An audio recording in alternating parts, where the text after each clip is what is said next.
Olá, tudo bem? Você viu a novela ontem? Eu sou o Esdras e esse é mais um vídeo do seu canal sobre teledramaturgia no YouTube. Hoje nós vamos recordar a novela Coração de Estudante. É logo depois da vinheta, não sai daí.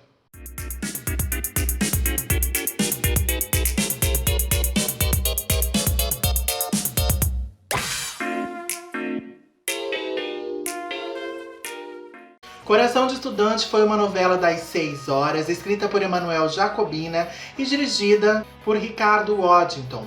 Ela estreou no dia 25 de fevereiro de 2002 e ficou no ar até o dia 28 de setembro daquele mesmo ano, completando 185 capítulos no ar. O pano de fundo de Coração de Estudante era uma cidade universitária e o triângulo amoroso formado por Edu, Amelinha e Clara. Na história, o professor de biologia Eduardo Feitosa chegava à cidade universitária de Nova Aliança, em Minas Gerais, para dar aula na universidade local e para ficar noivo da impetuosa e mimada Amelinha, filha do fazendeiro ambicioso e até mesmo inescrupuloso João Mourão.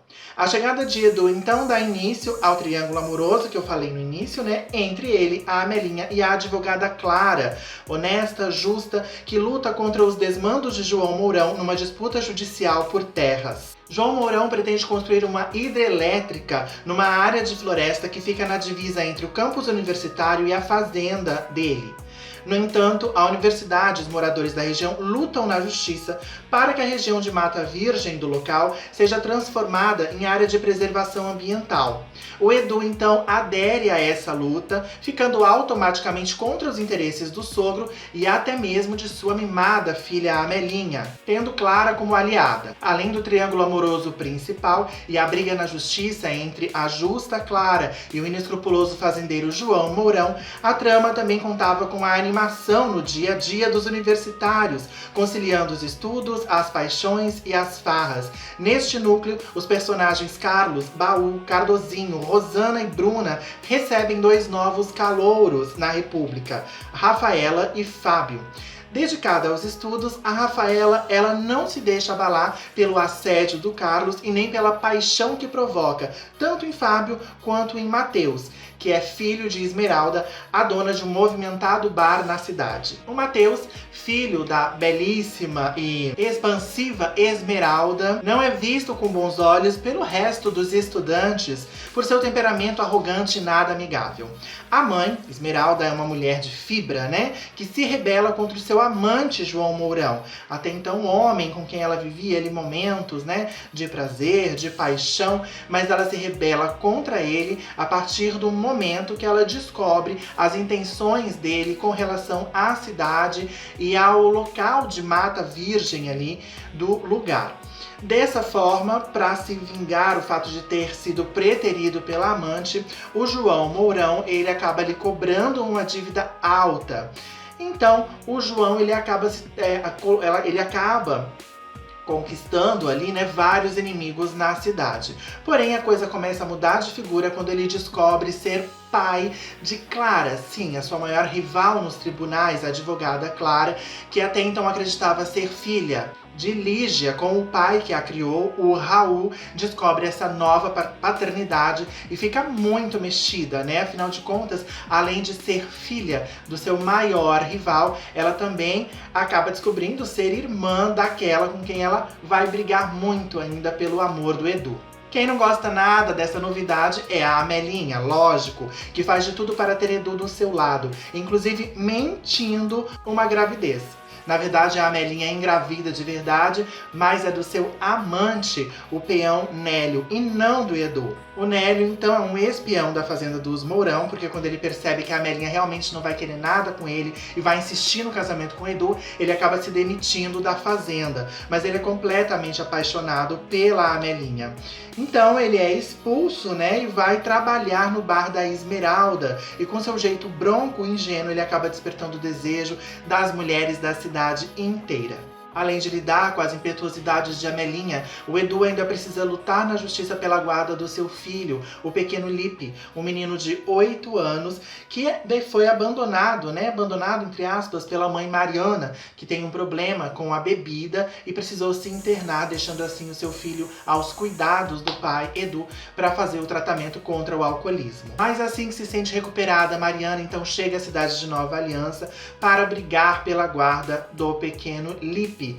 E é aí que o Edu acaba tendo mais um grande problema na sua vida. Ele tem loucura por aquele menino. Aliás, a relação dele com o filho era uma das coisas mais bonitas de se ver na novela. E tudo piora quando a Mariana se envolve com o Leandro, um outro professor da universidade, esse sem nenhum caráter, que não gosta da criança, mas faz o possível para tomar a guarda do Edu, porque ele tem uma rixa pessoal com o Edu, já que ele era apaixonado pela Clara. E a Clara preferiu ficar com o Edu, meio que dando uma desprezada ali nele. Mas diante de tantos problemas, de tantos obstáculos, como a ciumenta Amelinha, que não abre mão do Edu, a briga na justiça pela guarda do filho com a Mariana, e até o Leandro, às vezes no seu encalço, a Clara acaba ficando de saco cheio. E quando ela conhece o promotor público que chega na cidade, o Pedro Guerra, ela acaba ali se envolvendo, apesar de num primeiro momento os dois brigarem feito cão e gato, e meio que o santo dos dois não se bater. Mas tudo não passa de uma grande atração às avessas, Quando a Clara realmente admite que sente uma atração forte pelo Pedro Guerra, então forma-se um quinteto amoroso, digamos assim. E nesse quinteto nós temos o Edu, a Amelinha, a Clara, o Pedro e o Nélio. Coração de Estudante foi uma novela super agradável de assistir, uma novela que ficou no ar até por um tempo longo, Foram 185 capítulos de fevereiro a setembro. Eu gostei muito dessa trama. Ela reprisou no Vale a Pena Ver de Novo em 2007, com pouca repercussão, mas o elenco era ótimo e o desenvolvimento da trama foi feito assim de uma forma bem tranquila, apesar de alguns probleminhas de bastidores que a gente vai descobrir agora através das curiosidades que eu vou contar pra vocês. A primeira curiosidade super importante, nos bastidores de Coração de Estudante, é que a novela que foi encomendada para alavancar a audiência que estava lá embaixo por causa de A Padroeira, sua antecessora, foi uma trama pedida pela Maria Adelaide Amaral com o nome de Dança da Vida. A Maria Adelaide, então, tinha escrito o remake de grande sucesso de Anjo Mal 5 anos antes, e ela viria, então, para o horário das 6 em 2002 com uma trama inédita. Era uma trama bem forte, que falava bastante de política, até meio estranha, Uma trama do porte de Dança da Vida no horário das 6. Mas a Maria Adelaide tinha muitas ideias, e ela estava escrevendo essa sinopse que foi aprovada, mas esbarrou ali no fato de ser ano de eleições, aquele ano de 2002, eleições presidenciais. A Globo achou que a novela era muito forte pro horário, que a questão eleitoral podia esbarrar em alguma coisa com o público, causar algum problema ali na justiça, enfim, a Globo preferiu cancelar a trama da Maria Adelaide Amaral. E eu lembro de várias notinhas que saíam falando, curiosidades, como seriam algumas tramas, alguns núcleos secundários. E eu lembro que eu estava completamente apaixonado pela ideia de ver essa novela da Maria Adelaide Amaral às 18 horas. Mas infelizmente foi cancelada. E aí chamaram às pressas o Emanuel Jacobina, que até o momento só tinha escrito temporadas de Malhação, para estrear então uma novela solo, Seria a primeira novela dele. E eu acho que ele estreou muito bem. Essa questão da Maria Adelaide Amaral foi muito engraçada porque parece que ela meio que se repetiu em 2016 com A Lei do Amor. A Lei do Amor, ela estrearia no primeiro semestre de 2016 e também era uma novela que falaria de política, abordaria de forma incisiva a política. E como era ano de eleição, a Globo também resolveu adiar A Lei do Amor, colocou o velho Chico antes e estreou A Lei do Amor no final do ano, que era justamente a época de eleição, Em outubro ali eram as eleições, então eu não entendi muito bem qual foi a lógica da Globo de adiar a estreia de A Lei do Amor em março para colocar em outubro do mesmo ano de eleição. E todo mundo acreditou, até eu acreditei, que A Lei do Amor era uma nova versão de Dança da Vida. Mas a Maria Adelaide Amaral garantiu que não era nada disso, que não era uma nova versão, que era uma novela completamente diferente, mas as coincidências são realmente impressionantes entre a história de A Lei do Amor e a sinopse de Dança da Vida. Mas eu tenho certeza que Dança da Vida seria uma novela muito mais incrível do que foi A Lei do Amor. Como eu falei, Coração Estudante foi uma novela muito agradável, eu gostei bastante, mas a princípio não agradou muito a audiência. Então, a partir de junho de 2002, o Carlos Lombardi ele foi chamado para auxiliar o Emanuel Jacobina por um período. A história sofreu algumas alterações, como a inclusão de novos personagens, como foi o caso do Pedro Guerra, né, o promotor vivido pelo Bruno Garcia, e a mudança de perfil de alguns outros personagens, como o peão Nélio, do Vladimir Brista, que de peão vilão coadjuvante ganhou muito mais destaque na trama, com o alívio cômico se transformando ali num sujeito simplório e ao mesmo tempo ingênuo e um garanhão para as mulheres, alvo do apetite sexual da ala feminina. Com as mudanças, o Ibope também acabou subindo e a novela finalmente pegou. Sobre a sua participação em Coração de Estudante, o Lombardi deu o seguinte depoimento para o livro Autores, Histórias da Teledramaturgia. Abre aspas. Eu achava que Coração de Estudante podia ser mais leve e alegre do que estava sendo no ar. A história estava sendo contada de forma um pouco séria, mais solene do que necessária. A partir do capítulo 70, eu me sentei com Emanuel para discutir e montar uma estrutura. Ele escrevia e eu fazia o texto final. A implantação da mudança de tom durou uns 30 e poucos capítulos.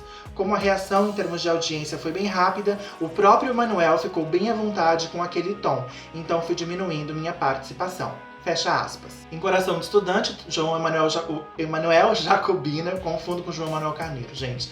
Mas o Emanuel Jacobina, ele abordou a cidadania de forma bem coerente, né? A contento. Ali em Coração de Estudante, nós tínhamos questões ambientais, reforma agrária, alcoolismo e até mongolismo. Eu não sei se é certo usar essa expressão para referir à síndrome de Down, mas mongolismo é síndrome de Down e esse tema também foi abordado com propriedade na novela. E foi discutido por meio de dois personagens da trama, né? Na sinopse, a Amelinha, feita pela Adriana Esteves, sofreria um aborto espontâneo depois de saber que estava grávida de um bebê com a doença, que não é mais considerado doença, né? O autor modificou a história e mostrou a adaptação de Amelinha à realidade de seu filho, o Joãozinho, né? Em homenagem ao avô João Mourão. Também foi incluída na trama o personagem Osvaldo, vivido pelo ator Luiz Felipe Badim, portador da síndrome da vida real. E a luta contra o preconceito foi mostrada na novela e desencadeou uma campanha para que os empresários investissem mais na contratação de portadores de síndrome de Down. Em 2006, a novela Páginas da Vida voltou a abordar o assunto, né, nas mãos do Manuel Carlos, com uma abrangência muito maior. Antes da novela estrear, estava tudo certo para que a Gabriela Duarte desse vida à personagem Mariana. Mas depois acertou-se o nome da Letícia Spiller para o papel. Porém, a produção da Rede Globo achou melhor que a Letícia Spiller fosse reservada para protagonizar a novela seguinte, que viria logo após Coração de Estudante, que foi Sabor da Paixão, da Ana Maria Moretson. Então, a Carolina Casting acabou assumindo a personagem Mariana. A Helena Ranaldi chegou a quebrar o nariz durante uma cena de briga entre ela, o Fábio Assunção e o Pedro Garcia. E o Bruno Garcia, né? Que faziam o Edu, e o Pedro Guerra. Ela não precisou ser operada, porém ela teve que ficar 10 dias de repouso afastada das gravações. Coração de Estudante foi a primeira novela dos atores Paulo Vilhena, Aline Moraes, Fernanda de Freitas e o menino Pedro Malta, então com 8 anos de idade. E para fechar as nossas curiosidades e lembranças de Coração de Estudante, eu não poderia deixar de falar das trilhas sonoras dessa história, que foram simplesmente impecáveis. Coração de Estudante tinha músicas belíssimas, viajou ali pela MPB dos anos 70, 80, trazendo muita coisa antiga, né, para os ouvidos jovens de 2002 e também coisas do momento que estava tocando na época. Eu destaco na trilha nacional de Coração de Estudante, com a capa ali estampada pela Helena Ranaldi, as músicas Bola de Meia, Bola de Gude, do 14 Bis, que era tema do pai e filho, né, Edu e Lipe. Sempre que aparecia a relação bonita dos dois, essa música tocava como tema. Maria Solidária, do Beto Guedes, que era tema de abertura da trama. Confesso, da Ana Carolina, uma música lindíssima, tema da vilã Amelinha. Paisagem da Janela, do Lô Borges, que serviu de tema para Rafaela, vivida pela Julia Feldens. Anima, do Milton Nascimento, tema da Clara. E Eu Me Acerto, da Zélia Duncan, também tema da Clara. Então essas músicas, pra mim, assim, eu destaco na trilha nacional de Coração de Estudante. Já na internacional, que foi estampada pelo belíssimo Vladimir Brista, tem Wherever You Will Go, do The Calling, que era o tema romântico do Edu e da Clara. Never Tear Us Apart, do Joey Cocker, tema do Pedro. Cruising, do Mr. Jam, que era tema geral da novela. Handman, do James Taylor, tema do Nélio. Aubrey Bread, tema de Edu. Don't Let Me Get Me, tema da Pink, de locação geral. E o tema da Amelinha era One Day in Your Life, da Anastasia. Essas músicas também fizeram muito sucesso na época. Tinha aqui temas clássicos e temas novos, né, ali daquele ano. E a trilha inteira. Olha, eu acho que Coração de Estudante é uma das poucas novelas com trilhas maravilhosas no nacional e no internacional. Então, se você ficou curioso por essas músicas, corre, vai pro Spotify, vai pro YouTube e ouve, porque vale muito a pena. E você acha que esse vídeo valeu a pena? Você gostou de relembrar Coração de Estudante? Então deixa aquele like bacana, compartilha esse vídeo com quem gosta de novela, de teledramaturgia, deixa os comentários aí, nos comentários o que você achou desse vídeo, o que você achou de Coração de Estudante, tem saudade da novela, gostava, não gostava? E claro, se você acha que esse canal merece a sua inscrição, põe o dedo lá no botão, clica no botão vermelho e por hoje é só. Eu volto no próximo vídeo. Um beijo, fui!